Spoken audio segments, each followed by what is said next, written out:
Since hapit naman po ang tingklase, so ato nang i-take ang opportunity nga makapanagat pa ta, makalaglag pa ta sa dagat. So uban ninyo muadto sa dagat ug manakuptag isda.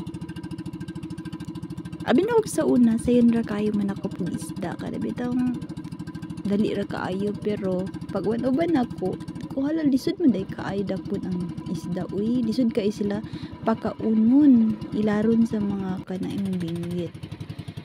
So ako ipakita kini siya man ni siya ang ginatawag nga payaw, which is kanang ginapuy-an sa mga or silunganan sa mga isda nila, sa mga isda no nga naa sa dagat kana ildan dakpon. So man na siya ang payaw. And yes, while mega travel kapag itawag isda nga mo dakponon,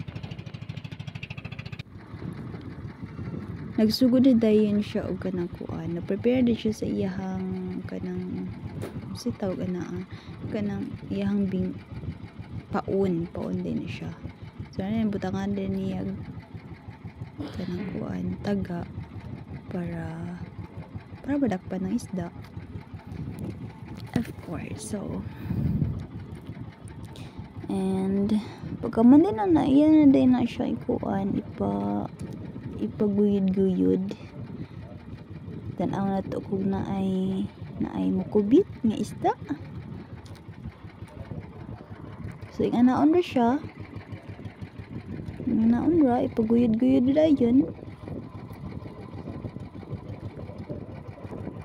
And but ang time is ang amo ang plan gid nga kwaon is kana mga bulis nga fish. So ang bulis nga fish kuan na siya, ang pinakadako nga fish maabot rin na siya 15 kilos. So pinakadako na gid ng 15 kilos. But usually ang madakpan na sa mga tag 2 kilos 5 ana.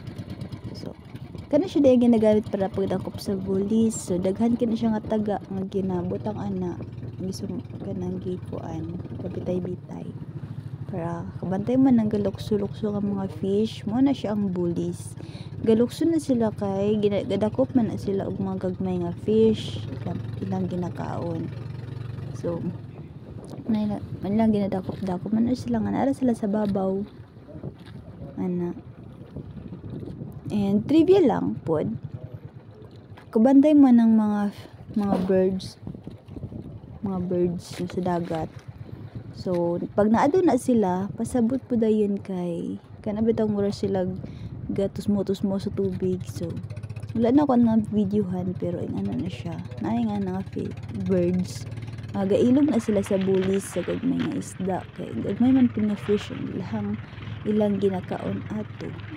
So at that moment wala pa gid minadakpan bisag isa nga bulis, bisag isa nga fish. So hapit na yung mag-decide na uli kay nadun nila mig alas 4 wala pa may nakuha bisag isa.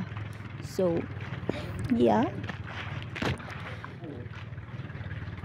padulong na mig uli pero napa may nakita nga mga fish nga gakuan gapangasab ang term nila. So kana bitong gapanakop na pud sila, kuan na sila sa ibabaw. So we try our best, and yes, nakadakop gid meat. Wala gid mi nakauli nga empty handed. Nakadakop gid mi og 2 ka buok 2. So sakto na kay nang 2 duha no.